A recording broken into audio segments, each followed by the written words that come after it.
قال اللہ تعالی و تبارک فی القرآن المجید والفرقان الحمید فی شان حبیبہ مخبرا و آمرا ان اللہ و ملائکتہ یصلون علی النبی یا ایھا الذین آمنوا صلوا علیہ وسلموا تسلیما اللہم صلی علی سیدنا و مولانا محمد معدن الجود والکرم وآلہ وصحبہ وبارک وسلم۔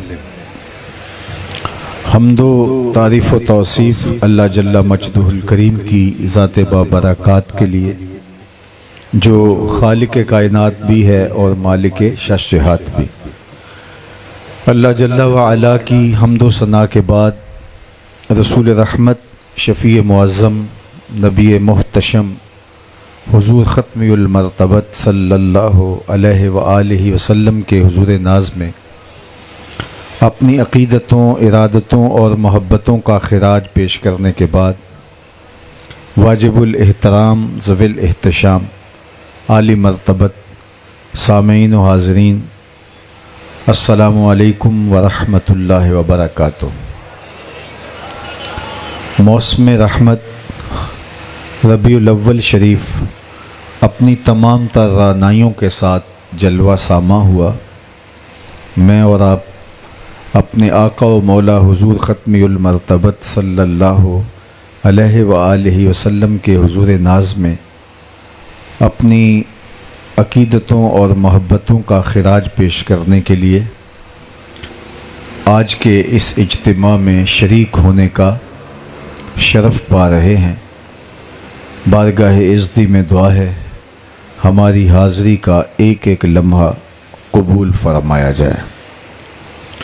جس شوق فراواں کے ساتھ، جس محبت اور الفت کے ساتھ، جس ادب اور احترام کے ساتھ میں اور آپ اس مجلس میں شریک ہوئے، اس کی برکتوں اور رحمتوں سے ہمیں حظ وافر نصیب ہو اور اس نورانی اجتماع کی برکتیں اس صورت میں بھی ہمیں نصیب ہوں کہ ہمارے آقا و مولا حضور ختمی المرتبت صلی اللہ علیہ وآلہ وسلم کی سیرت ہماری زندگی کے رگ و ریشہ میں محو نفوذ ہو جائے، جو سنیں وہ روحوں تک اترے اور عمل کی توفیق ملے۔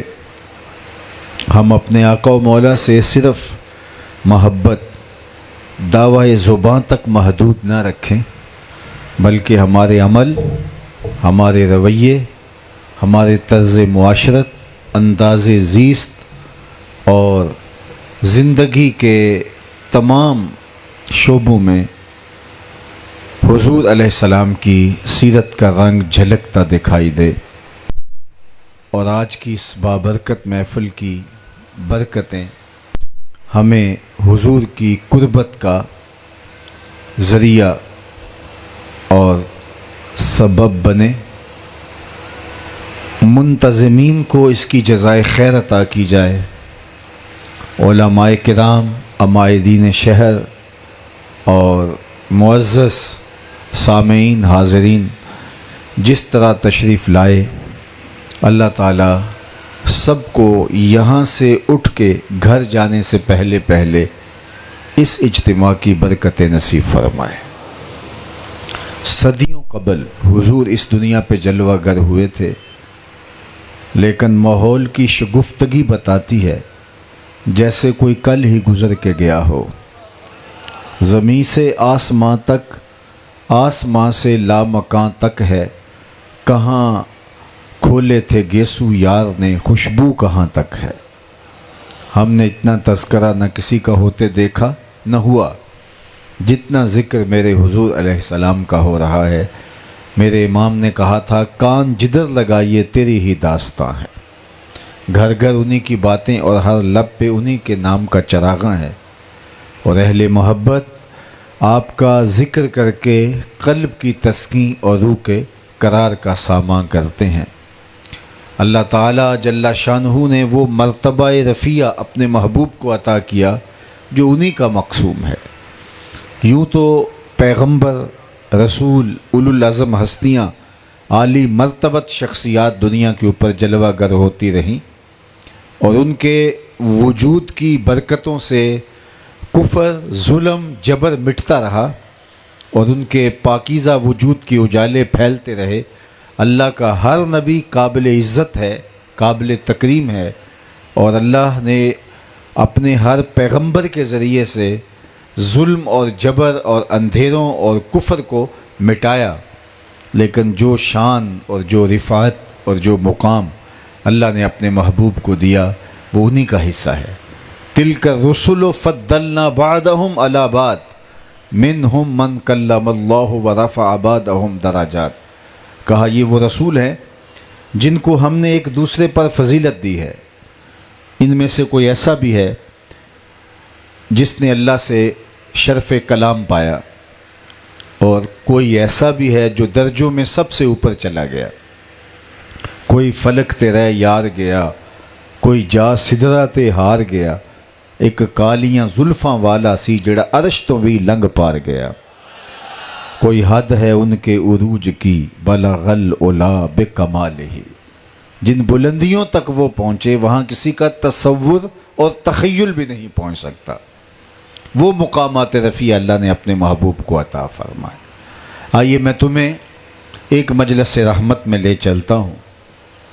اللہ کے محبوب حجرہ نور میں تشریف فرما تھے، اور صحابہ ایک مجلس برپا کیے ہوئے تھے۔ عنوان کیا تھا؟ انبیاء علیہم السلام کو جو شانیں دی گئیں ان کا تذکار۔ ایک نے کہا آدم علیہ السلام کی بڑی شان ہے، وہ ابو البشر ہیں، انسانیت کا نقطہ آغاز ہیں، مسجود الملائکہ ہیں، اللہ نے ان کا انتخاب کیا، خلیفۃ اللہ فی الارض ہیں۔ دوسرا بولا ہوا کذالک، تم نے جیسا کہا ایسا ہی ہے، اس میں کوئی شک نہیں کہ حضرت آدم علیہ السلام کو اللہ نے جو اعزازات دیے، جو شانیں دی، وہ انہی کا مقصوم ہے۔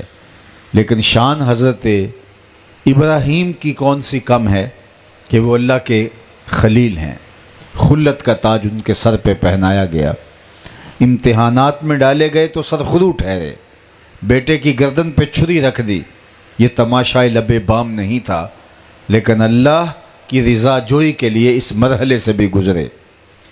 بے خطر نارے نمرود کے اندر چھلانگ لگا دی، وادی غیر ذی زرع کے اندر اپنی بیوی اور اپنے بیٹے کو چھوڑ کے آگے اللہ کے حکم پر۔ کیا شان ہے اللہ کے اس جلیل القدر پیغمبر کی۔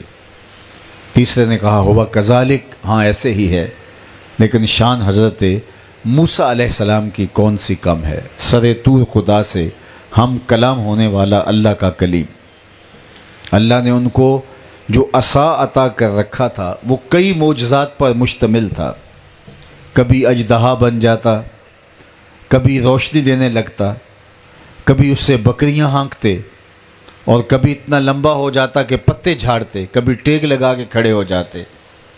یار کیا شان ہے حضرت موسیٰ علیہ السلام کی۔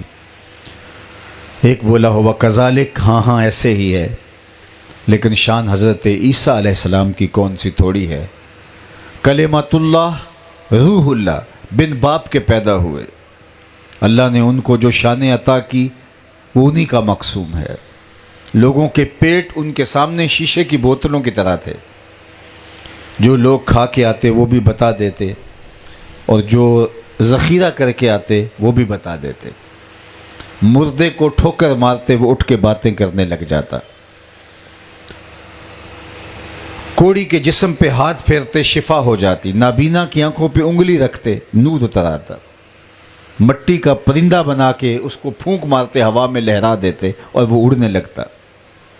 کہا کیا شان ہے جناب حضرت عیسیٰ روح اللہ کی۔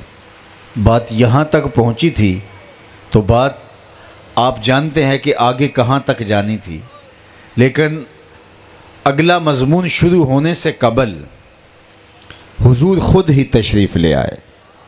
ہم تو کہتے ہیں نا کہ سنا ہے آپ ہر عاشق کے گھر تشریف لاتے ہیں، ہمارے گھر بھی ہو جائے چراغاں یا رسول اللہ۔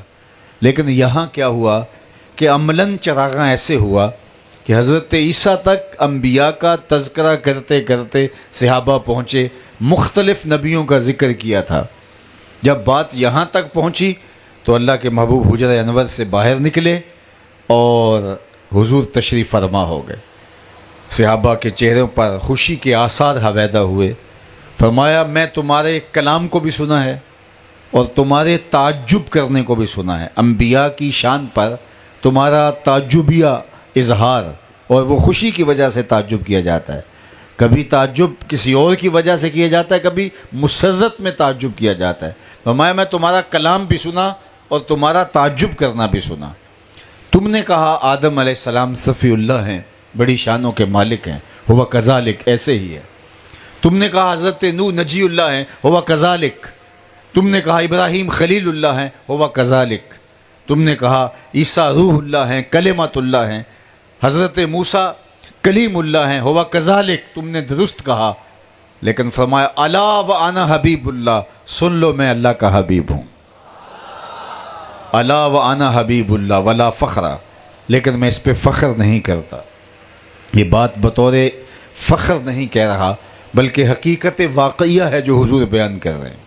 تحدیث نعمت کے طور پہ حضور ارشاد فرما رہے ہیں الا وانا حبیب اللہ لواء الحمد بیدی یوم القیامہ، حمد کا جھنڈا قیامت کے دن میرے ہاتھوں میں ہوگا۔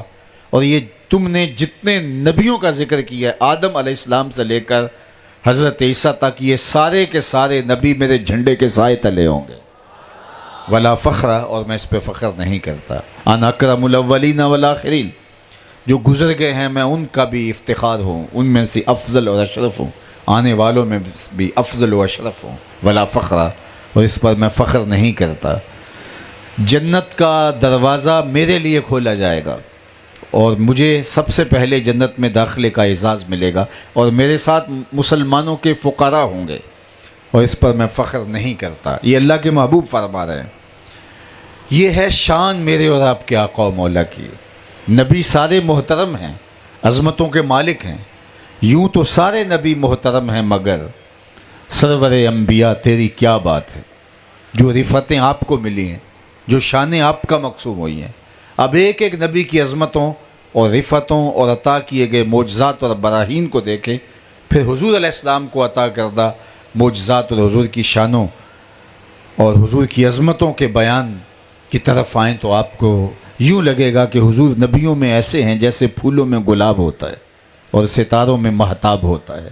اللہ نے جو عظمتیں عطا کی ہیں، جو رفتیں عطا کی ہیں، وہ حضور علیہ السلام کا ہی مقصوم ہے۔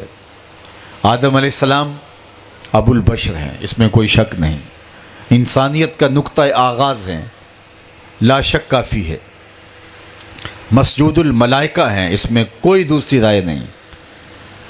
حضرت آدم علیہ السلام ابو البشر، اس کائنات میں دست قدرت سے بنائے گئے اللہ کے شاہکار، تمام انسانوں کے باپ۔ لیکن آئیے حضرت جابر سے پوچھئے، وہ فرماتے ہیں میں نے حضور سے عرض کیا متی وجبت لک النبوہ، آپ کو نبوت کب ملی؟ تو حضور نے ارشاد فرمایا یا جابر ہو، اور حضور نے کیا جواب دیا؟ کنت نبیا و آدم بین الماء والتین، میں اس وقت بھی نبی تھا جب آدم علیہ السلام کے مرحلہ تعمیر کا سلسلہ بھی جاری تھا، ابھی مٹی اور پانی کے مابین مرحلوں میں تھے، ابھی ان کا خمیر گوندا جا رہا تھا کہ میرے سر پہ نبوت کا تاج بھی سجا ہوا تھا۔ اس میں شک نہیں کہ حضرت آدم علیہ السلام ابو البشر ہیں، لیکن ابو البشر ابھی معرض تخلیق میں ہے، ابھی ان کے وجود کو تخلیق کرنے کے لیے، ان کا مجسمہ تیار کرنے کے لیے مٹی گوندی جا رہی ہے، وہ ماؤ تین کے مرحلے میں ہیں، ابھی ان کے آزاد ترتیب دیے جا رہے ہیں۔ حضور کے سر پہ نبوت کا تاج بھی سجا ہے۔ اول ما خلق اللہ نوری، اللہ نے سب سے پہلے میرے نور کو بنایا۔ حضور تخلیق میں اول ہیں، بعثت میں آخر ہیں۔ اللہ اکبر، میاں صاحب نے قلم توڑ دیا، نور نبی دا اس ویلے دا آدم اجے نہ ہویا، اول آخر دو میں پاسے اوہو مل کھلویا۔ اور اقبال بولے نگاہ عشق و مستی میں وہی اول وہی آخر، وہی قرآن، وہی فرقان، وہی یاسین، وہی طٰہٰ۔ سوال اٹھا کہ جو اول ہے وہ آخر کیسے، جو آخر ہے وہ اول کیسے؟ تو سعدی نے کیا کمال بات کہی، تو اصل وجود آمدی از نخست، دیگر ہرچ موجود شد فرح تست۔ جو کسان اور عام آدمی دیکھتا ہے، دونوں کے دیکھنے میں فرق ہے۔ عام آدمی دیکھتا ہے یہ پہلے تنا ہے، اس کے بعد شاخیں ہیں، شاخوں پر پتے ہیں، پتوں کے بعد کلیاں نمودار ہوئی ہیں، کلیاں جو ہے وہ شباب پہ پہنچی تو پھول بنے، پھول اپنے عروج اور بانکپن سے گزرے تو پھل بن گئے، اور پھل نقطہ کمال کو پہنچ کے پک کے دوبارہ بیج بن گئے۔ تو تنے سے سلسلہ شروع نظر آتا ہے اور بیج پر منتج ہوتا نظر آتا ہے۔ لیکن ایک کسان سے پوچھئے، ایک مالی سے پوچھئے جس نے باغ لگایا، وہ کہتے ہیں نہیں، تنے سے پہلے بھی بیج تھا اور سب سے آخر میں بھی بیج ہے، یعنی بیج سے ہی یہ درخت شروع ہوا ہے اور اس کے آخر میں بھی بیج آیا ہے۔ اول آخر دوویں پاسے اوہ مل کھلوتا، نگاہ عشق و مستی میں وہی اول وہی آخر، وہی قرآن، وہی فرقان، وہی یاسین، وہی طٰہٰ۔ تو جو عظمتیں حضور کو دی گئی، کہا آدم علیہ السلام کا بھی خمیر گویا جا رہا تھا، میرے سر پہ نبوت کا تاج بھی رکھا ہوا تھا۔ یہ عظمت اللہ نے اپنے محبوب کو عطا فرمائی۔ حضرت آدم علیہ السلام کو تمام اشیاء کے علوم عطا کیے گئے۔ وَعَلَّمَ آدَمَ الْأَسْمَاءَ كُلَّهَا، قرآن کی قطعی نص ہے۔ فرشتوں کے سامنے جب کہا کہ میں اپنا نائب بنانے والا ہوں، تو انہوں نے کہا تھا یہ تو دینگا مشتی کرے گا، یہ تو شر و فساد بپا کر دے گا، تیری تسبیح اور تقدیس کے ترانے تو ہم پڑھتے ہیں، مطلب کیا؟ استحقاق خلافت، نیابت ہمیں حاصل ہے۔ تو اللہ نے ارشاد کیا تھا کہ انی عالم ما لا تعلمون، جو میں جانتا ہوں وہ تم نہیں جانتے۔ پھر آدم علیہ السلام کو اشیاء کے نام سکھائے اور پھر ان چیزوں کو فرشتوں کے سامنے رکھا اور کہا انبئونی باسماء ہؤلاء ان کنتم صادقین، اگر تم اپنے قول میں سچے ہو تو بتاؤ ان چیزوں کے نام کیا ہیں۔ تو انہوں نے صاف صاف کہا لا علم لنا الا ما علمتنا، ہم تو صرف اتنا جانتے ہیں جتنے بس سکھائے گئے ہیں، پڑھائے گئے ہیں، ہم نہیں جانتے۔ کہا اے آدم تم ان چیزوں کے نام بتاؤ۔ تو آدم علیہ السلام نے ایک ایک چیز کے نام بتا دیے۔ علماء نے لکھا، حضرت امام فخر الدین رازی فرماتے ہیں ان کو یہ بھی بتایا گیا تھا حتی القصا والقصیٰ، یہ پیالہ ہے اور یہ چھوٹے سائز کی پیالی ہے، صفاتها ونعوتها، چیزیں بنتی کیسے ہیں، ان کا طریقہ استعمال کیا ہے، اور ٹوٹ جائیں تو ان کو جوڑنا کیسے ہے، اس کے فوائد کیا ہیں، ثمرات کیا ہیں، اردو میں کیا کہتے ہیں، عربی میں کیا کہتے ہیں، ہندی میں کیا کہتے ہیں، سندھی میں کیا کہتے ہیں، 70,000 بولیاں بھی سکھائیں۔ یہ آدم علیہ السلام کا علم ہے، اور فرشتے عاجز آئے اور آدم علیہ السلام ایک ایک چیز کا نام بتانے لگے۔ یہ بڑا اعزاز ہے جناب آدم علیہ السلام کا۔ لیکن آؤ میں تمہیں حضور کی دہلیز اور حضور کی چوکھٹ پہ لے چلوں۔ میرا رب کہتا ہے وَعَلَّمَكَ مَا لَمْ تَكُنْ تَعْلَمْ وَكَانَ فَضْلُ اللَّهِ عَلَيْكَ عَظِيمًا۔ محبوب آپ جو بھی نہیں جانتے تھے، تمہارے رب نے تمہیں وہ سب کچھ سکھا دیا، اور یہ تمہارے رب کا بہت بڑا فضل ہے جو تمہارے اوپر ہوا ہے۔ یعنی کائنات کی کوئی شے نہیں ہے جو حضور سے مخفی رہی ہو، اور کائنات کا کوئی گوشہ نہیں ہے جو حضور کی نظروں سے اوجھل ہو۔ بلکہ ایک حدیث سنیے جو صحیحین میں ہے، بخاری مسلم اٹھائیے اور کتب حدیث اٹھائیے، یہ روایت آپ کو ملے گی۔ اللہ کے محبوب نے فرمایا قرب قیامت میں جب دجال آئے گا، ابھی دجال آیا نہیں، ابھی دجال کی نشانیاں نمودار ہوئی ہیں، دجالی قوتوں کا ظہور ہوا ہے، اور اس بات کو بتائے ہوئے 1450 سال بیت گئے ہیں، اور ابھی دجال کا آنا باقی ہے۔ فرمایا قرب قیامت میں جب دجال آئے گا تو میرے غلام اس کے مقابلے میں نکلیں گے، اس کا مقابلہ کرنے کے لیے دجالی قوتوں کے خلاف برسر پیکار ہوں گے، لڑیں گے۔ انی لعارف اسماءہم، میں اپنے ان غلاموں کو نام بنام جانتا ہوں۔ آج فورسز کا جو سربراہ ہے، چاہے وہ سول ہیں یا ملٹری فورسز ہیں، ان کا سربراہ اپنے سپاہیوں، اپنے فوجیوں کے نام نہیں جانتا، سارے افسران کے نام نہیں جانتا۔ لیکن حضور علیہ السلام کی جو فوج ہے، جو صدیوں بعد پیدا ہونے والی ہے، انی لعارف اسماءہم، فرمایا میں ان کو نام بنام جانتا ہوں. بات ختم نہیں ہوئی. وَأَسْمَاءَ آبَائِهِمْ، میں ان کے باپوں کے ناموں کو بھی جانتا ہوں. کہانی سمٹی نہیں ہے، آگے سنیے. وَأَلْوَانَ خُيُولِهِمْ، جن سواریوں پہ چڑھ کے جہاد کریں گے میں محمد ان سواریوں کے رنگوں کو بھی جانتا ہوں صلی اللہ علیہ وسلم. کون کس باپ کا بیٹا، کس قبیلے کا فرد کس رنگ کی سواری پہ بیٹھ کر کے میدان عمل میں موجود ہوگا اور دجال کے مقابلے میں کھڑا ہوگا. اللہ اکبر. ہم تو عربی جاننے والے نہیں ہیں، لیکن اہل غزہ کو تو پتہ ہے کہ حضور ہمیں پہچانتے ہیں، اس لیے وہ برسر پیکار ہیں، اس لیے وہ جبر، ظلم اور ناانصافی کے خلاف ڈٹے ہوئے ہیں. اللہ کی بارگاہ میں آپ لوگوں کی آمین کے ساتھ عرض گزار ہونا چاہوں گا کہ اللہ اہل غزہ کی مدد فرما. یہ پوری امت کی طرف سے کفارہ ادا کر رہے ہیں اور حق اور حقانیت کے لیے ظلم، جبر، جور اور زیادتی کے خلاف کھڑے. دنیا کا سارا کفر اسرائیل کے پیچھے کھڑا ہے اور 56-57 اسلامی ملکوں میں کوئی ایک بھی ان کے پیچھے نہیں کھڑا.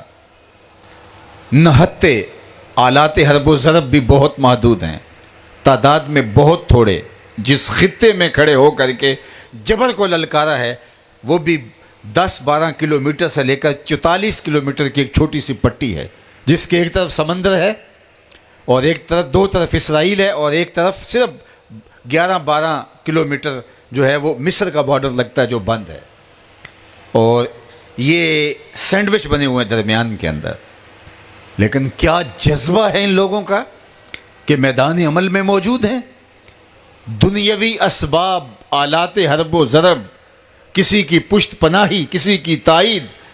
آج تو ہمارے حکمران پوری دنیا کے 56-57 اسلامی ملک اسرائیل کے خلاف بیان دینے سے قبل بھی ناپتے تولتے ہیں بیان کے، اس کے مزاج پر کہیں زیادہ بوجھ نہ آ جائے. اپنے لوگوں کو مطمئن کرنے کے لیے تھوڑے سے بیان تراشتے ہیں، لیکن اس کی سختیاں اور اس کے اندر جو ہے وہ الفاظ کی نرمیاں پیدا کر کے اور سختیاں دور کر کے بڑا پولائٹ سا بیان بناتے ہیں تاکہ اسرائیل پر بوجھ نہ آ جائے. لیکن وہ نہتے جن کے پاس کچھ بھی نہیں ہے، صرف اللہ کی تائید حاصل ہے، اس کے رسول کی شفاعت کی امید پر وہ میدان عمل میں موجود ہیں. اور انشاءاللہ ایسا ہوگا، یقیناً ہوگا کہ یہ اسرائیل پسپا ہوگا، اسلام کا جھنڈا سب سے اونچا ہوگا انشاءاللہ. اور یہ وقت آنے والا ہے، یہ بات ذہن میں رکھیے گا. اللہ کے محبوب نے فرمایا جہاد قیامت تک جاری رہے گا، جہاد کبھی ختم نہیں ہوگا، اور اقصیٰ کے دروازوں پر حق کے لیے لوگ لڑتے رہیں گے. وہ تھوڑے ہوں یا زیادہ ہوں، اس سے کوئی فرق نہیں پڑتا. لڑنے والے ہوں، حق کے لیے کھڑے ہونے والے ہوں تو 72 بھی کافی ہوتے ہیں. حق کے لیے جان دینے والے ہوں 313 بھی کافی ہوتے ہیں. ہماری تاریخ کوئی مختلف نہیں ہے ان چیزوں سے. ہماری تاریخ انہی واقعات سے بھری پڑی ہے.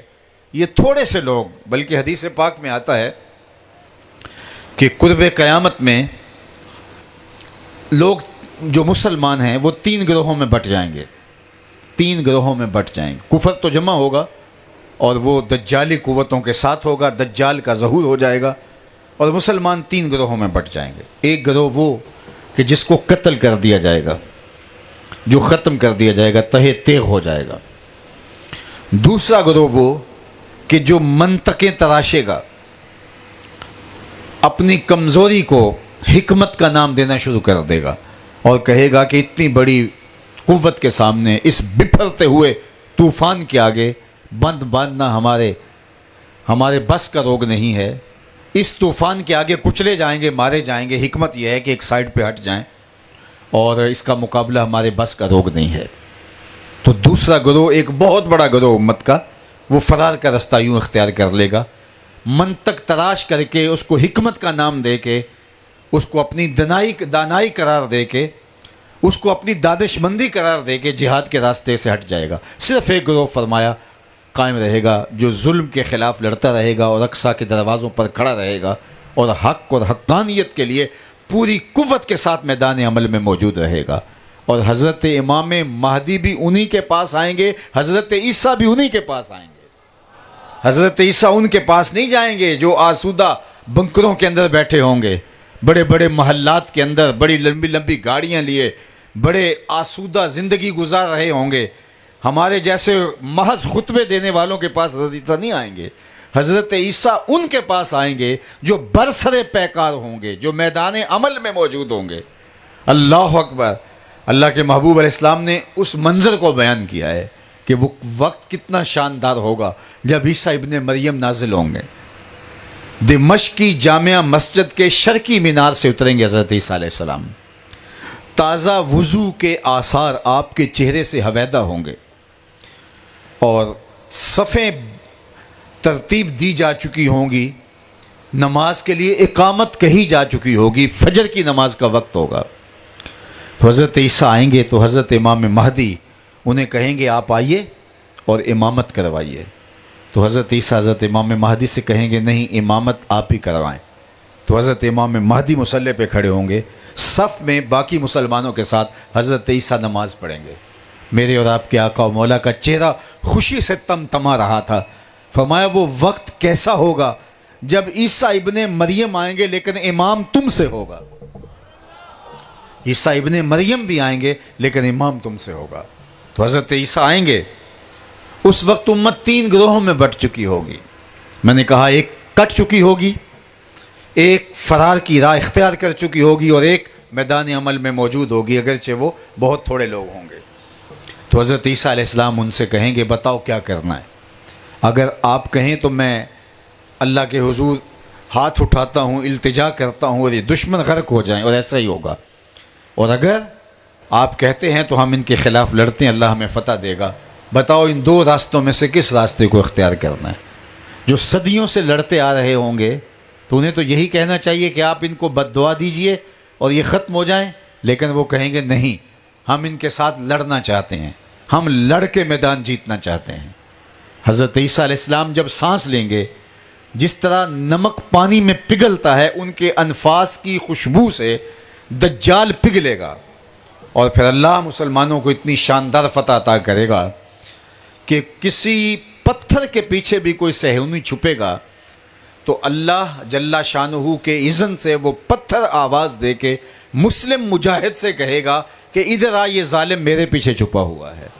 حدیث میں آتا ہے صرف الغرقد نامی ایک درخت ہے، جھاڑی ہے، جس کو شجرۃ الیہود کہا گیا ہے، وہ یہودیوں کا درخت ہے، وہ صرف یہودیوں کو پناہ دے گا۔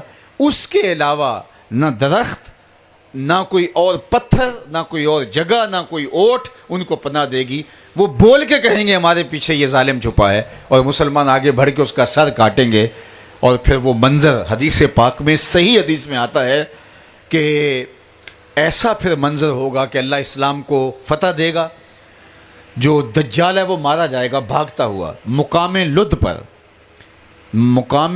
پر، جہاں آج دنیا کا حساس ترین ایئرپورٹ ہے، اور اس کا ایک ٹرمینل بالکل بند ہے ہنگامی حالت کے لیے۔ تو آج سمجھ آئی، اس وقت تو دیہات تھا جب حضور نے فرمایا، لیکن آج اس مقام لد کے اوپر جو ہے وہ جو ٹرمینل رکھا گیا اسپیشل ہنگامی صورتحال کے لیے، تو وہاں سے بھاگتا شاید مارا جائے گا۔ تو دجال پھر اپنے نقطۂ انجام کو پہنچے گا، اور پھر حضور علیہ السلام کی صحیح حدیث سنیے، فرمایا پتھر، اینٹ اور گارے سے بنا ہوا کوئی مکان، چمڑے اور اون سے بنا ہوا کوئی خیمہ کائنات میں ایسا نہیں رہے گا جہاں کلمۃ الاسلام داخل نہیں ہوگا۔ اسلام کا غلبہ ہوگا۔ میں اس کا ترجمہ یوں کیا کرتا ہوں، شرق سے لے کر غرب تک، شمال سے لے کر جنوب تک کوئی چھت ایسی نہیں رہے گی جہاں میرے حضور کے نام کا جھنڈا نہیں جھول رہا ہوگا۔ اللہ اسلام کو غالب کرے گا، اور مسلسل 40 سال تک اسلام کا غلبہ یوں رہے گا۔ خلیفۃ المسلمین کے ڈر سے کوئی ظلم نہیں کر سکے گا، حتیٰ کہ کسی گھاٹ سے شیر پانی پی رہا ہو تو بکری پانی پینے کے لیے آتے ہوئے ڈرے گی نہیں، وہ بھی شیر کے پاس آ کے پانی پینے لگ جائے گی، چونکہ اسے یقین ہوگا کہ مسلمانوں کا خلیفہ بیٹھا ہے، یہ میرے اوپر ظلم نہیں کر سکتا۔ اللہ اکبر! سانپ ڈسنے کی ہمت نہیں کرے گا کہ خلیفۃ المسلمین بیٹھا ہوا ہے۔ تو اللہ یوں اسلام کو عزت دے گا، اسلام کو وقار دے گا۔ هو الذی ارسل رسولہ بالہدی ودین الحق لِیُظْہِرَہُ عَلَى الدِّینِ کُلِّہ، تمام ادیان پر دین اسلام کو غالب کرنے کا جو وعدہ ہے وہ تکمیل پذیر ہوگا۔ اللہ اکبر۔ اور پھر اس کے بعد کیا ہوگا؟ حضرت عیسیٰ شادی کریں گے۔ حضرت عیسیٰ نے تجرد کی زندگی گزاری ہے، پھر شادی کریں گے، آپ کی اولاد ہوگی، تبھی آپ کا وصال ہوگا۔ بلکہ حدیث کے لفظ سنیے، جب یہ سارا کام مکمل کر چکے ہوں گے، دجال اپنی موت کی گھاٹ اتر چکا ہوگا، پوری دنیا کے اوپر اسلام کا جھنڈا لہرا چکا ہوگا، تو حضور نے ارشاد فرمایا والذی نفسی بیدہ لینزلن عیسی ابن مریم ثم لئن قام علی قبری فیقول یا محمد لاجیبنہ، فرمایا مجھے قسم ہے اس رب کی جس کے قبضے میں میری جان ہے، حضرت عیسیٰ علیہ السلام نزول فرمائیں گے، اور پھر یہ سارا کام جب مکمل کر لیں گے تو پھر حضور فرمایا وہ میری قبر پہ آئیں گے۔ کام مکمل کرنے کے بعد جو ہے وہ سیلوٹ تو بنتا ہے کہ حضور جو ڈیوٹی لگائی تھی میں نے پوری کر دی، فرمایا پھر وہ میری قبر پہ آئیں گے، فیقول یا محمد صلی اللہ علیہ وسلم، اور میری قبر انور پہ آ کے مجھے یا محمد کہہ کے صدا دیں گے۔ فرمایا کہ جب وہ یہ دعا دیں گے تو فرمایا کہ میں فَأَجِيبَنَّهُ ہوں تو میں حضرت عیسیٰ کو قبر سے جواب دوں گا، اور اسلام کا کلمہ بلند ہوگا اور سچائی کا بول بالا ہوگا۔ یہ ہونے والا ہے۔ اب ہم کس پلڑے میں ہیں، کس جہت میں ہیں، آج تو ہم نے یہ باتیں بھی کرنا چھوڑ دیں، یہ طبیعت کے اوپر شاخ گزرتی ہیں۔ صحابہ حضور کو دجال کے بارے میں ایسے بتایا کرتے تھے جیسے قرآن کی آیتیں سکھائی جاتی ہیں۔ بلکہ صحابہ فرماتے ہیں حضور نے ایک کھجوروں کا جھنڈ تھا ایک طرف اور ہم ادھر بیٹھے تھے، تو آقا کریم نے دجال کا واقعہ بیان کیا اور ہمیں ایسے لگا جس طرح جھنڈ کے پیچھے سبھی نکل آئے گا، اس طرح دجال کے بارے میں بیان کیا۔ دجالی قوتیں تو اس وقت ظہور پذیر ہو گئی ہیں، لیکن وہ عملی طور پہ دجال جب آئے گا وہ زندہ بھی کرے گا، وہ مارے گا بھی، اس کے پاس دولت کے خزانے بھی ہوں گے، جس کو چاہے گا نواز دے گا۔ میں کہتا ہوں اگر ہم نے اپنی اولاد کو دجال کی فتنہ سامانیوں کے بارے نہ بتایا اور اس کے ساتھ جڑنے والا جہنم کا جو ہے وہ ایندھن بنے گا یہ نہ بتایا، تو بہت سارے لوگ دجال کے ساتھ کھڑے ہوں گے، کیونکہ جو پیکج وہ دے گا، جو وہ دولت دے گا، تو لوگ کہیں گے اتنا اچھا پیکج دے رہا ہے، جنت دوزخ بعد میں دیکھیں گے۔ تو آج اگر دجال آ جائے تو کتنے لوگ دجال کے ساتھ کھڑے ہو جائیں گے؟ حدیث پاک میں آتا ہے مکے اور مدینہ المنورہ میں دجال داخل نہیں ہو سکے گا، جرف کے مقام تک آئے گا، لیکن جب وہ آگے آنا چاہے گا تو اللہ نے مدینے کے دروازوں کے اوپر فرشتے مقرر کیے جو دجال کو آگے نہیں آنے دیں گے۔ لیکن زلزلہ آئے گا جب قدم آگے بڑھائے گا، 70,000 منافق مدینہ المنورہ سے نکل کے دجال کے ساتھ جا کے کھڑے ہو جائیں گے اور اس کے ساتھی بنیں گے 70,000 لوگ۔ اللہ، اور ماؤ شما کس شمار میں ہیں؟ تو ہمیں اپنی نسلوں کو بتانا ہوگا، دجالی فتنوں سے ان کو آگاہ کرنا ہوگا۔ میں آپ کو بتاؤں کہ یہ سوشل میڈیا کے ذریعے سے بہت سارے شیطانی اور دجالی فتنوں کا ظہور ہو چکا ہے۔ اپنی نسل کو بچانا ہماری ذمہ داری ہے۔ ہم نے چھوڑ دیا ہے، ہم بے بس ہو گئے، اولاد کے سامنے ہم نے ہتھیار ڈال دیے، اس لیے کہ ہمارا اپنا کردار بھی اتنا پاکیزہ نہیں رہا۔ نوجوانہ چوں زنا مشغول تن از حیا بیگانہ پیرانے کہن، اقبال نے کہا کہ نوجوان حیا سے بیگانہ ہو گئے، یہ تو افسوس کی بات ہے، لیکن بوڑھے لوگوں کی آنکھوں کے اندر بھی وہ حیا باقی نہیں رہا۔ دخترانے او بچشم خود اسیر، شوخ بینوں شوخ چشموں خردہ گیر، ساختہ پرداختہ دل باختہ ابرواں مثل دو تیغ آختہ۔ آج ہم دجالی فتنوں کا شکار ہو گئے ہیں، اور اگر دجال آ گیا تو دجال کے ساتھ ملنے والوں کی تعداد بہت ساری ہوگی، صرف وہی بچے گا جس کو اللہ کی خاص تائید اور نصرت حاصل ہوئی۔ تو اس کو لائٹ نہیں لینا، ہم نے اپنی نسلوں کو بتانا ہے کہ وہ کتنا بڑا فتنہ ہے، کتنا بڑا فتنہ ہے دجال، اور دجال کے خلاف ہم نے عملی طور پہ کھڑے ہونا، چاہے کاٹ دیے جائیں، چاہے ہمارے ٹکڑے ٹکڑے کر دیے جائیں۔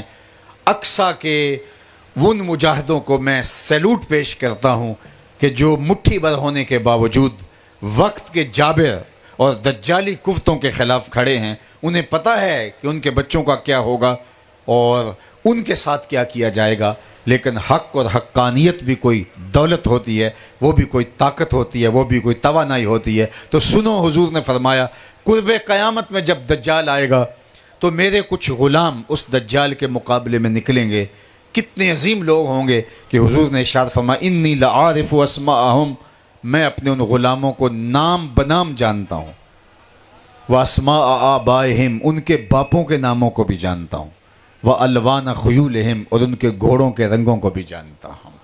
تو جناب آدم علیہ السلام کو علم دیا گیا، لیکن جو علم میرے حضور کو دیا گیا وہ تمام نبیوں سے فائق تھا، اور حضور کے علم کی وسعتیں، اس کا کیا کہنا۔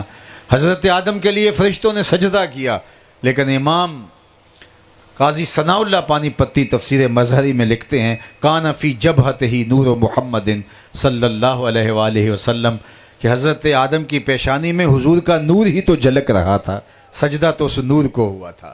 اللہ اکبر۔ اب جس نبی کی شان دیکھو، حضرت موسیٰ کی شان دیکھیے، اللہ سے خود تقاضا رویت کرتے ہیں، رب ارنی انظر الیک، مالک میں تجھے دیکھنا چاہتا ہوں۔ جواب کیا ملتا ہے؟ لن ترانی، اے موسیٰ تم مجھے نہیں دیکھ سکتے، میرے جلووں کی تاب نہیں لا سکتے۔ یہ کون ہے؟ حضرت موسیٰ نالین اتار کے وادی تقدس معاب میں قدم رکھتے ہیں، کوہ طور پہ خود چل کے جاتے ہیں اور تقاضائے رویت خود کرتے ہیں، مالک میں تجھے دیکھنا چاہتا ہوں۔ جواب آتا ہے لن ترانی، تم مجھے نہیں دیکھ سکتے۔ اور دوسری جانب حضور ام ہانی کے گھر میں چادر اوڑھ کے سوئے ہوئے ہیں، جبریل آتا ہے، حضور کے قدموں کو چومتا ہے اور عرض گزار ہوتا ہے ان اللہ اشتاق الی لقائک یا رسول اللہ، حضور آپ سو رہے ہیں، آپ کا رب آپ کا انتظار کر رہا ہے۔ ایک چل کے جاتا ہے، خود تقاضائے رویت کرتا ہے، نالین اتار کے جاتا ہے، تو جواب ملتا ہے لن ترانی، تم نہیں دیکھ پاتے، تمہارے اندر، تمہاری آنکھوں میں وہ توانائی نہیں کہ میرے جلووں کی تاب لا سکو۔ اور ایک سو رہا ہے، استراحت کر رہا ہے، تبارک اللہ شان تیری، تجھی کو زیبا ہے بے نیازی، کہیں پہ جوش لن ترانی، کہیں تقاضے وصال کے تھے۔ ایک چل کے جاتا ہے اور محروم تماشا رہتا ہے، اور ایک گھر میں بیٹھا ہے تو بلایا جاتا ہے، براق باہر کھڑا ہے، حضور آئیے، آپ کا رب آپ کا انتظار کر رہا ہے۔ حضرت موسیٰ نے کہا مالک میں تجھے دیکھنا چاہتا ہوں، کہا لن ترانی، تم نہیں دیکھ سکتے، لیکن انہوں نے پھر کہا کہ مالک میں دیکھنا چاہتا ہوں۔ یہ کہنے کے باوجود کہ تم نہیں دیکھ سکتے، تاب نہیں لا پاؤ گے، علماء نے کہا چونکہ انہوں نے اللہ کا کلام سنا ہوا تھا تو آج وہ بے چین تھے کہ جس کے کلام میں اتنا لطف ہے اس کے دیدار کا مزہ کیا ہوگا۔ تو کہا مالک میں تیرا جمال جہاں آرا دیکھنا چاہتا ہوں۔ تو آواز آئی انظر الی الجبل، اس پہاڑ کو دیکھو، ان استقر مکانہ فسوف ترانی، اگر یہ اپنی جگہ پہ ٹھہرا رہا تو تم مجھے دیکھ لو گے۔ اللہ نے اپنی تجلی کو، اپنی رویت کو معلق کیا استقرار جبل کے ساتھ۔ اگر آپ کی توجہ ہو اور میری آواز صحیح طرح آپ تک پہنچ رہی ہو تو میں یہاں بھی ایک بات عرض کرنا چاہتا ہوں، وہ یہ کہ حضرت موسیٰ علیہ السلام نے اللہ کے جلووں کو سب سے پہلے درخت سے چمکتے ہوئے دیکھا تھا۔ حضرت موسیٰ علیہ السلام جب اللہ کے کلیم ابھی جوانی کی عمر میں تھے اور مصر میں تھے، فرعون کے گھر میں ان کی نشأت ہوئی تھی، تو ایک قبطی زیادتی کر رہا تھا بنی اسرائیل کے ایک شخص پر، تو حضرت موسیٰ اچانک گزر رہے تھے تو اس نے شکایت کی، تو آپ نے تھپڑ مار دیا اس قبطی کو۔ جلالت اتنی تھی کہ وہ تاب نہ لا سکا، وہیں ڈھیر ہو گیا اور مر گیا۔ مصر کے حالات ناخوشگوار ہو گئے اور حضرت موسیٰ علیہ السلام کو مصر چھوڑنا پڑا۔ قرآن میں ساری حکایت موجود ہے۔ مصر چھوڑ کے شہر مدین کی طرف چل دیے۔ وہاں ایک کنواں تھا جس پہ لوگ اپنے جانوروں کو پانی پلا رہے تھے۔ دو لڑکیاں پردے میں سمٹی ہوئی، حیا میں لپٹی ہوئی، وہ اپنے جانور ایک سمت لیے کھڑی تھیں۔ حضرت موسیٰ سمجھ گئے کہ یہ حیا کی وجہ سے مردوں کے ہجوم میں گھسنا پسند نہیں کر رہی اور انتظار کر رہی ہیں کہ سارے لوگ پانی پلا کے چلے جائیں تو بعد میں ہم اپنے جانوروں کو سیراب کریں۔ آپ آگے بڑھے، ان کے جانور ہانکے، پانی پلایا اور جانور پھر ان کی جانب دھکیل دیے۔ وہ بہت خوش ہوئیں اور وہ اپنے گھر پہنچ گئیں۔ ان کے والد نے کہا کہ اتنی جلدی آج آ گئی ہو؟ تو انہوں نے کہا کہ ایک صالح پاکیزہ نوجوان، آنکھوں میں شرم و حیا کی بجلیاں تھیں، اس نے آج ہمارے اوپر مہربانی کی ہے اور ہمارے جانوروں کو سیراب کر کے ہمارے جانب ہانک دیا ہے۔ تو ان کے والد جو بزرگ تھے اور بوڑھے تھے، انہوں نے کہا کہ جاؤ اس نوجوان کو بلا کے لاؤ۔ تو ایک ان میں سے حیا میں لپٹی ہوئی آئی اور حضرت موسیٰ سے کہا کہ میرے باپ آپ کو بلاتے ہیں۔ تو وہ حضرت موسیٰ ان کے ساتھ چل دیے۔ حضرت موسیٰ علیہ السلام جب ان کے گھر پہنچے تو وہ گھر تھا حضرت شعیب علیہ السلام کا، اور یہ بیٹیاں تھیں حضرت شعیب علیہ السلام کی۔ حضرت موسیٰ کی پیشانی میں انوار دیکھے تو حضرت شعیب علیہ السلام نے ان کو حضرت صفورہ کے ساتھ جو ان کی صاحبزادی تھی اس کا نکاح کر دیا۔ کچھ عرصہ گزرنے کے بعد کہا کہ مصر کے حالات اب اچھے ہو گئے ہیں، اب واپس چلے جاؤ۔ سردیوں کی رات تھی اور یہ گزر رہے تھے، اور حضرت صفورہ امید کے دنوں میں تھی، ایام حمل چل رہے تھے، اور ان دنوں میں عورت کی طبیعت ذرا نازک ہو جاتی ہے۔ تو سردی میں وہ ٹھٹھرنے لگی تو حضرت موسیٰ نے کہا تم یہاں رکو، وہ سامنے آگ جل رہی ہے، میں تمہارے لیے وہاں سے کچھ آگ لے آؤں تاکہ تم تاپو اور سردی دور ہو۔ جب حضرت موسیٰ آگ لینے آگے بڑھے تو آواز آئی، اے موسیٰ تم مقدس وادی میں پہنچ گئے ہو، اپنے نالین اتار لو۔ اور حضرت موسیٰ جب دیکھا تو وہ آگ نہیں تھی، درخت پر اللہ کی تجلیات کا نزول ہو رہا تھا۔ گئے تھے آگ لینے کے لیے، پیغمبری مل گئی۔ تو حضرت موسیٰ نے سب سے پہلے اللہ کی تجلیات آگ میں درخت پر برستی ہوئی دیکھی تھی۔ آج جب اللہ کے حضور تقاضا رویت کر کے آئے تو کہا انظر الی الجبل، پہاڑ کو دیکھو۔ تو کہا مالک میں تو تیری تجلیوں کو درختوں میں دیکھنے کا عادی ہوں، اور جہاں بندہ پہلی مرتبہ کوئی چیز دیکھ چکا ہو وہاں اس کے لیے دیکھنا آسان ہوتا ہے۔ کہا مالک اب تو مجھے پہاڑ کی جانب مبذول کر رہا ہے۔ فرمایا موسیٰ گھر سے نکلتے ہوئے ماں کو کیا کہا تھا؟ حضرت موسیٰ جب گھر سے نکلے ماں نے دامن پکڑ لیا، تمسکت بعضیالہ، این اطلبک، بیٹے میں تمہیں کہاں تلاش کروں اگر مجھے کوئی کام پڑ جائے؟ تو حضرت موسیٰ نے کہا اطلبنی علی الجبل، مجھے پہاڑ پہ تلاش کر لینا۔ کہا کہ موسیٰ اس وقت سے تیری ماں کی نگاہیں پہاڑ پہ لگی ہیں، اور جدھر ماں کی نگاہ ہوتی ہے وہی جگہ اللہ کی جلوہ گاہ ہوتی ہے۔ اب میری تجلیات تمہیں وہاں سے ملیں گی جہاں تیری ماں کی نظر لگی ہوئی ہے، ماں کی نگاہ جمی ہوئی ہے۔ حضرت بایزید بسطامی کہتے ہیں میں اپنی ماں کے آگے ہاتھ جوڑے اور میں نے کہا امی تجھے راضی کروں یا رب کو؟ اپنے حق تو مجھے معاف کر دے، میں اللہ کو راضی کر لیتا ہوں۔ ماں نے کہا جا پتر میں نے حق معاف کیے۔ 12 سال تیفور کے جنگلوں میں گھومتے رہے، بستام کے نوا میں اللہ کی تلاش میں 12 سال خاک چھانتے رہے جنگلوں کی۔ ایک دن وہ بستام سے گزر رہے تھے، سوچا چلتے چلتے ماں کو سلام کر جاؤں۔ رات کا موقع تھا، سردیوں کی لمبی رات تھی، ایک پہر بیت گیا تھا۔ دستک دینے لگے تو دل میں خیال آیا چلتے چلتے ماں کو سلام ہی کر جاؤں۔ دستک دینے لگے تو خیال آیا کہ ساری زندگی ماں کو سکھ تو دیا کوئی نہیں، دکھ کیوں دوں؟ ماں بستر میں جا چکی ہوگی، سرد ماحول ہے، تیرے لیے اٹھے گی، دروازہ کھولے گی۔ اس خیال نے روک دیا دستک دینا، اور وہ دروازے کے ساتھ لگ کے بیٹھ گئے۔ جب سحری کا وقت ہوا تو اندر سے جو نالی آتی تھی اس نالی سے پانی آیا۔ سمجھ گئے میری ماں تہجد کے لیے اٹھی ہے اور یہ وضو کا پانی ہے، تو دروازے پہ دستک دی۔ اندر سے آواز آئی بیٹا بایزید ٹھہرو، میں بھی آئی۔ مائیں بیٹوں کے دستک کے انداز سے پہچانتی ہے کس بیٹے کے ہاتھوں کا لمس ہے۔ 12 سال کے بعد کہتے میں نے دستک دی، ماں نے کہا بیٹا بایزید ٹھہرو، میں آئی۔ تھوڑی دیر بعد ماں دروازہ کھول رہی تھی اور تازہ وضو کے آثار اس کے چہرے پہ حویدہ تھے، اور میری حالت بکھری ہوئی، پراگندہ بال، پھٹے لباس، 12 سال جنگلوں کی خاک چھانی، تو میری ماں کی آنکھوں میں آنسو آ گئے۔ بایزید بسطامی کہتے ہیں میری ماں نے ایسے ہاتھ اٹھا لیے اور کہا بار الہا، میرا بیٹا بایزید تیری طلب میں نکلا تھا، تو نے ابھی تک اسے اپنا قرب نہیں دیا۔ حضرت بایزید بسطامی کہتے ہیں 12 سال کی ریاستوں سے جو نہیں ملا تھا ماں کے اٹھے ہوئے ہاتھوں سے مل گیا۔ میں نے کہا مالک میں تجھے کہاں ڈھونڈ رہا ہوں، تو کہاں موجود ہے؟ جدھر ماں کی نگاہ ہوتی ہے وہ جگہ اللہ کی جلوہ گاہ ہوتی ہے۔ کہا پہاڑ کو دیکھو، اگر یہ اپنی جگہ پہ ٹھہرا رہا تو تم مجھے دیکھ لو گے۔ اللہ اکبر۔ حضرت موسیٰ علیہ السلام نے پہاڑ کی طرف نظر کی، اللہ نے اپنی تجلی اس پہاڑ پہ ڈالی، اور وہ بھی تجلی ذاتی نہیں تھی، تجلی صفاتی تھی۔ تجلی صفاتی بھی نہیں تھی، تجلی صفاتی کا پرتو تھا، عکس تھا، سایہ تھا، ظل تھا، پرچھائی تھی۔ اللہ نے ذاتی نہیں صفاتی تجلی نہیں، اس کا سایہ اس پہاڑ پہ ڈالا، اور صوفیہ فرماتے ہیں وہ بھی سوئی کے ناکے کے کروڑویں حصے کے برابر تھا۔ پہاڑ تاب نہ لا سکا، طور جل اٹھا، حضرت موسیٰ نے جب تجلی کو پہاڑ پہ پڑتے ہوئے دیکھا، خر موسیٰ صائقہ، قرآن نے بتایا حضرت موسیٰ پر غشی آ گئی، بے ہوش ہو گئے، خر موسیٰ صائقہ، حضرت موسیٰ گر گئے۔ اللہ اکبر، پھر اٹھے، ہوش آئی تو کہا مالک میں تیرے حضور رجوع کرتا ہوں، توبہ کرتا ہوں، میں نے تقاضۂ رویت ہی کیوں کیا۔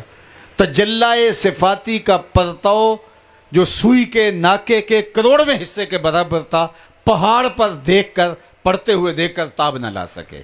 لیکن امام برہان الدین حلبی انسان العیون فی سیرت النبی المامون کے اندر لکھتے ہیں کہ اللہ کی تجلی کا سرما تو آنکھ میں لگ گیا تھا، عکس تو پڑ گیا تھا، چاہے تاب نہ لا سکے، تو نظر اتنی تیز ہو گئی اور اللہ کا کلام سننے کی وجہ سے سماعت اتنی تیز ہو گئی حضرت موسیٰ کی، کالی رات کے اندھیرے میں کالے پتھر پر کالے رنگ کی چیونٹی 9 فراسخ دور سے، 1 فرسخ 3 میل کا ہوتا ہے، 27 میل دور سے، تقریباً 50 کلومیٹر دور سے کالے پتھر پر کالی چیونٹی کو کالی رات کے اندھیرے میں چلتا ہوا دیکھتے بھی تھے، اور اس کے قدموں سے جو سرسراہٹ پیدا ہوتی ہے اس کو سنتے بھی تھے۔ یہ کس کی نظر کا کمال ہے؟ جس نے تجلی صفاتی کا پرتو پتھر پر پڑھتے ہوئے دیکھا اور تاب نہ لا سکا، اور جو 18 سال کی مدت کے مطابق ذاتی تجلیوں میں گم رہا اور آنکھ بھی نہیں جھپکتا، ما زاغ البصر وما طغى، جس کا قصیدہ بیان ہوا، مجھے بتاؤ اس محمد عربی کی نگاہوں کا عالم کیا ہوگا۔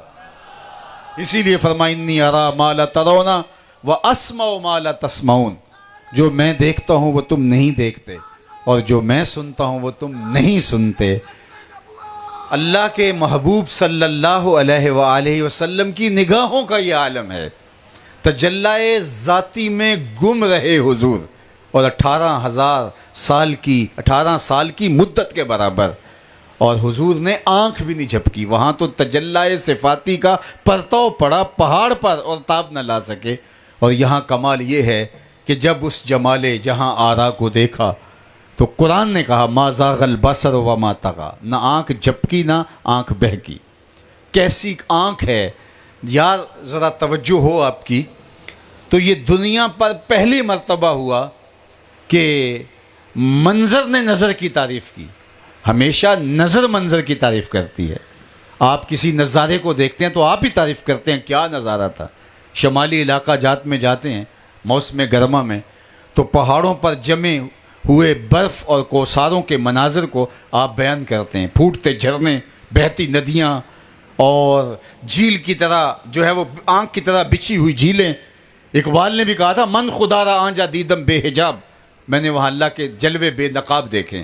تو کسی منظر کو نظر دیکھے تو نظر تعریف کرتی ہے، ناظر تعریف کرتا ہے، لیکن معراج کی رات یہ پہلی بار ہوا کہ جب اس نگاہ نے منظر کو دیکھا تو منظر پکار اٹھا ما زاغ البصر وما طغى، واہ واہ کیسی نظر ہے، نہ بھٹکتی ہے نہ بہکتی۔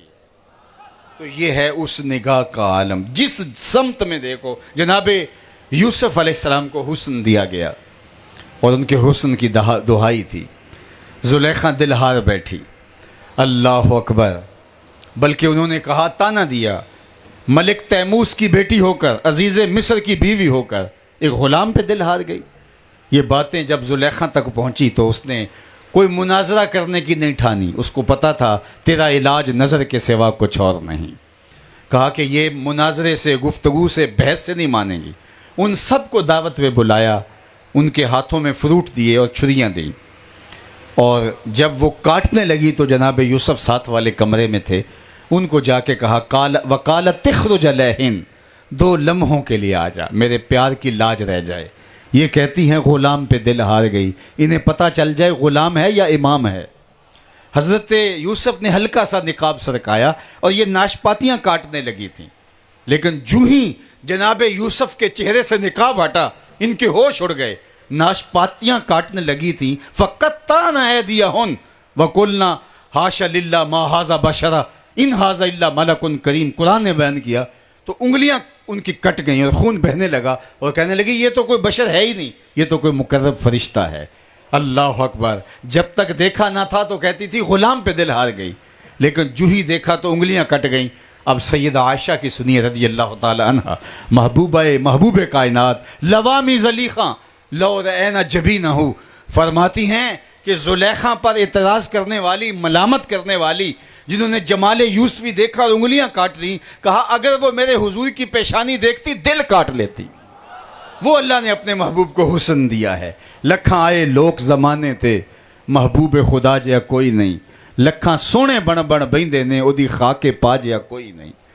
حضرت ابو ہریرہ بولے کل قمر لیلۃ البدر لم ارا قبلہ ولا بعدہ مثلہ، کیا پوچھتے ہو 14ویں رات کا چمکتا ہوا چاند تھے میرے حضور، حضور جیسا نہ پہلے دیکھا نہ بعد میں دیکھا۔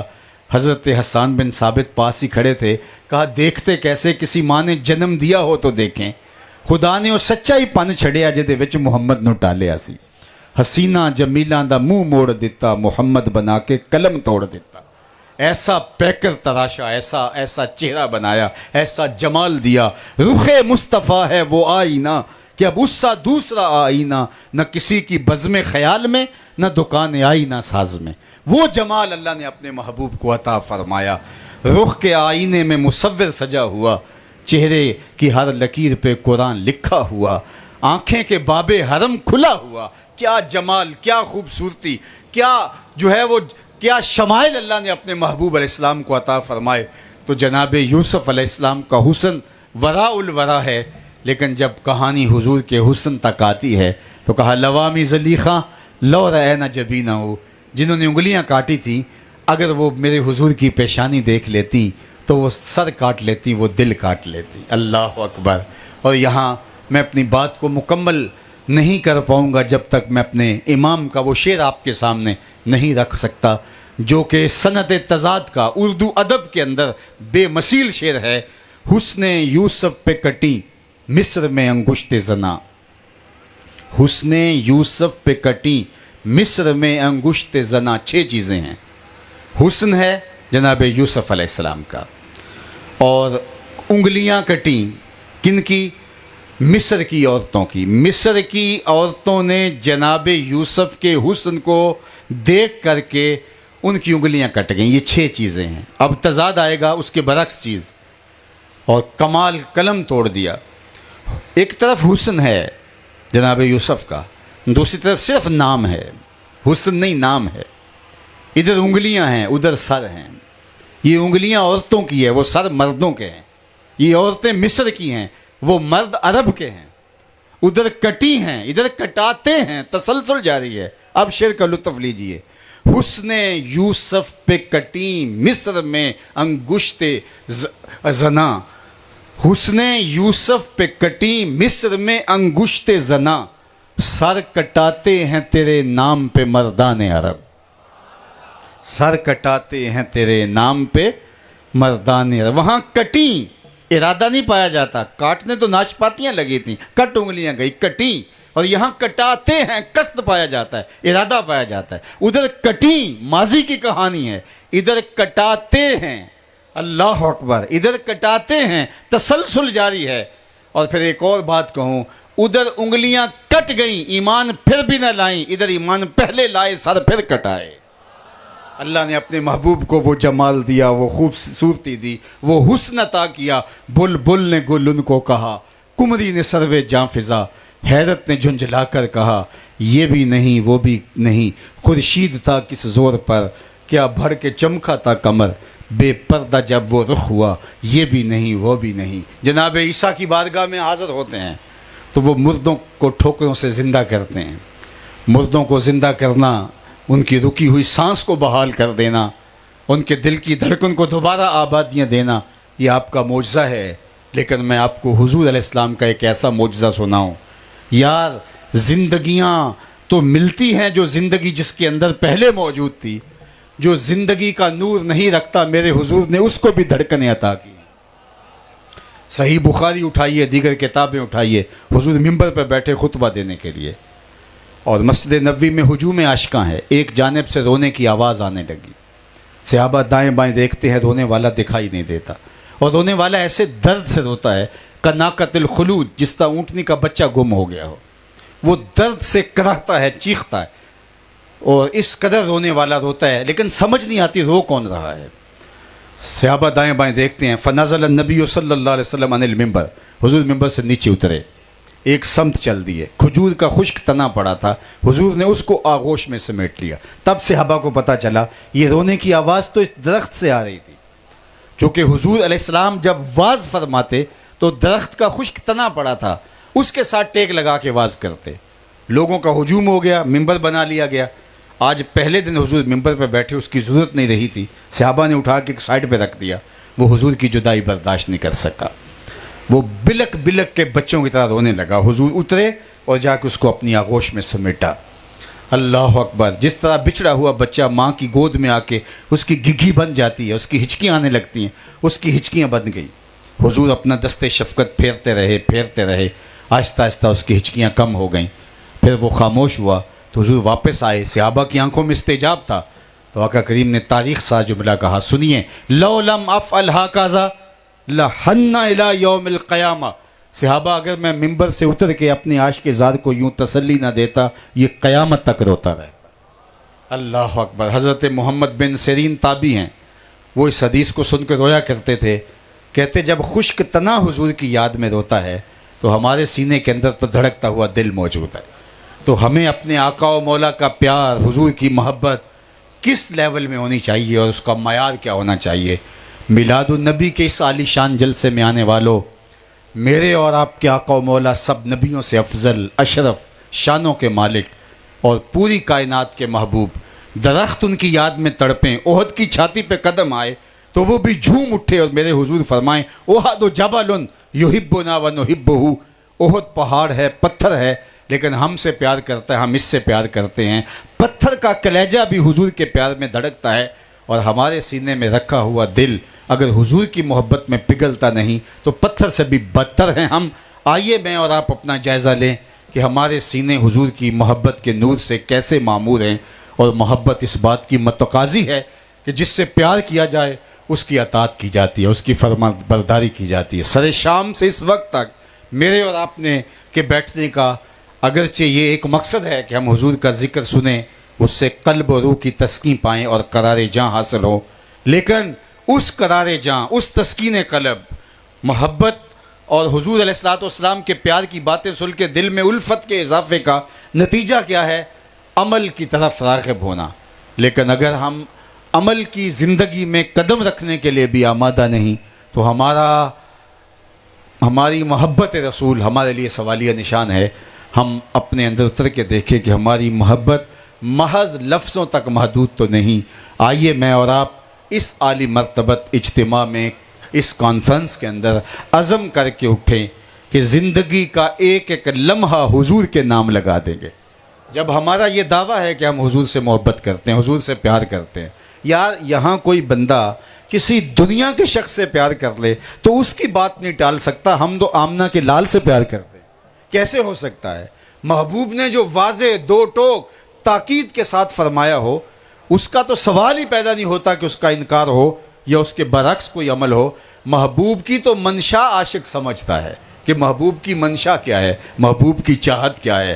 مدینہ المنورہ کی ایک گلی سے حضور گزر رہے ہیں تو ایک ایسا مکان بن رہا تھا جو طرز تعمیر حضور کو پسند نہیں تھی۔ حضور نے صرف رک کے اتنا پوچھا، یہ مکان کس کا ہے؟ کہا فلاں انصاری صحابی کا۔ حضور خاموش ہو گئے اور آگے چل دیے۔ کسی نے جا کے بتایا، حضور گزرے تھے، تیرا مکان دیکھا تھا، شاید پسند نہیں آیا۔ اس نے کدال لیا اور مکان کو زمین کے برابر کر دیا۔ 2-4 دن کے بعد حضور علیہ السلام کا دوبارہ گزر ہوا تو وہاں ملبے کا ڈھیر پڑا ہوا تھا۔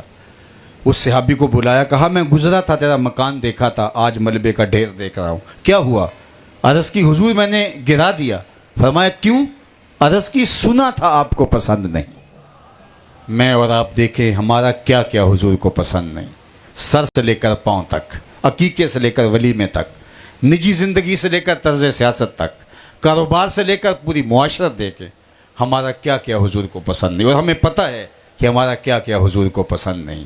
آئیے میں اور آپ اپنے آپ کو اس سانچے میں ڈھال لیں، اس طرز میں ڈال لیں، اس پیکر میں اپنے آپ کو ڈھال لیں جو ہمیں حضور دیکھنا چاہتے ہیں۔ پھر محبت اپنے نقطۂ کمال کو پہنچتی ہے اور محبوب کی ادائیں ہماری طباع کا، ہمارے مزاج کا، ہماری معاشرت کا حصہ بن جاتے ہیں۔ میرے استاد فرمایا کرتے تھے یہ نہ ہو کہ تمہیں لوگ پوچھے تم کون ہوتے ہو، تمہیں بتانا پڑے جناب ہم مسلمان ہوتے ہیں، یہ دیکھو مذہب کے خانے میں اسلام لکھا ہے۔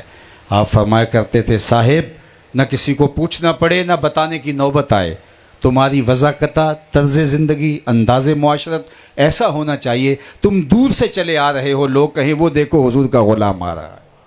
نور آنکھوں میں تو چہروں پہ اجالے ہوں گے، مصطفیٰ والوں کے انداز نرالے ہوں گے، دنیا میں بھی ان کے دم سے مقدر چمکا، محشر میں بھی ان کی رحمت کے حوالے ہوں گے۔ تو آئیے میں اور آپ یہ عزم کر کے اٹھیں، یہ موسم میلاد ہمیں بلاتا ہے حضور کی دہلیز پہ، ہمارے سینے حضور کے پیار سے بھرے پڑے ہیں، لیکن اس کے تقاضے پورے کر کے اس محبت کا عملی ثبوت فراہم کریں۔ اور اقبال نے تو 2 لفظوں میں بات ختم کر دی، کی محمد سے وفا تو نے تو سب تیرے ہیں، کی محمد سے وفا تو نے تو ہم تیرے ہیں، یہ جہاں چیز کیا ہے، جہاں چیز ہے کیا، لوح و قلم تیرے ہیں۔ پھر اگر تو ان کا ہو جائے پھر قلم بھی تیرے ہاتھ میں دے دیں گے اور تختی بھی تیرے ہاتھ میں دے دیں گے، پھر اپنی تقدیر تو خود لکھے گا، تیری تقدیر کے فیصلے واشنگٹن میں نہیں ہوں گے، لیکن شرط یہ ہے کہ اپنے آپ کو حضور کا وفادار بنا لے۔ اللہ جل شانہ آپ سب کو جزائے خیر دے، دارین کی سعادتوں سے بہراور کرے، اپنی پناہوں کا حصار دے۔ وآخر دعوانا ان الحمدللہ رب العالمین، الحمدللہ رب العالمین، والصلاة والسلام علی اشرف الانبیاء والمرسلین۔ اللہم انی اسألک العفو والعافیۃ والمعافاۃ الدائمۃ فی الدین والدنیا والآخرہ۔ اللہ اٹھے ہوئے ہاتھ، پھیلی ہوئی جھولیاں اپنی رحمتوں سے بھر دے، بخت کی بہاریں نصیب فرما دے، مقدر کی خزائیں رخصت کر دے، جئیں تو تیرے لیے، مریں تو تیرے دین کے لیے، اور زندگی کی آخری ہچکی تک تیرے رسول کے وفادار رہیں۔ ہر علت سے، ہر قلت سے، ہر ذلت سے رہائی دے دے، اپنے پاک نبی کے در کی گدائی دے دے، نفس اور شیطان کے مکر و فریب سے، دجل و تلبیسات سے ہماری حفاظت فرما۔ جتنے لوگ آئے ہیں اللہ ان کے واپس گھروں میں پہنچنے سے پہلے اس اجتماع کی برکتیں سب کے گھروں تک پہنچا دے۔ اللہ خیر و برکت کے قافلے اتار دے، رحمتوں کا سائبان تان دے۔ اللہ میرے ملک کو معیشت کا جمال، معاشرت کا حسن اور صالح اقدار کا نور عطا فرما دے، نیک صالح پاکیزہ اہل اور دیانتدار حکمران عطا فرما دے۔ اللہ غزہ کے مسلمانوں کو آزادی کی بہاریں عطا کر۔ اس آسمان کے نیچے، زمین کے اوپر تیرے علاوہ ان کا کوئی آسرا نہیں، اللہ ان کی مدد اور نصرت فرما۔ ادارۃ المصطفیٰ حلقہ سرگودا کے جملہ دوستوں کو قدم قدم پہ خیر عطا فرما۔ آپ کے شہر میں المصطفیٰ اسلامک سینٹر بن رہا ہے، آپ کی آمین کے ساتھ اللہ کی بارگاہ میں عرض کرنا چاہوں گا کہ اللہ اس کے لیے خزانہ غیب سے وسائل عطا فرما اور اس کو بہت جلد تعمیر کے مراحل سے گزار کے تکمیل کی منزل تک پہنچا دے۔ اپنا خاص کرم فضل ہمارے محترم علامہ کاشف صاحب اور ان کے رفقائے کار کے شامل حال فرما۔ شہر کے عمائدین اور جتنے بھی عالی مرتبت سامعین حاضرین تشریف لائے اور جو مختلف ذرائع سے ہمیں سن رہے ہیں، اللہ سب کو اپنی خاص پناہیں اور امان عطا فرمانا، اس شہر کو خوشیاں، برکتیں اور رحمتیں عطا کرنا، یہاں کے باسیوں کے حال پہ رحم فرمانا، حضور کے نام کے پھریرے لہرانے کی ہمیں توفیق دینا۔ وصلی اللہ تعالی علی النبی الامین وآلہ واصحابہ اجمعین۔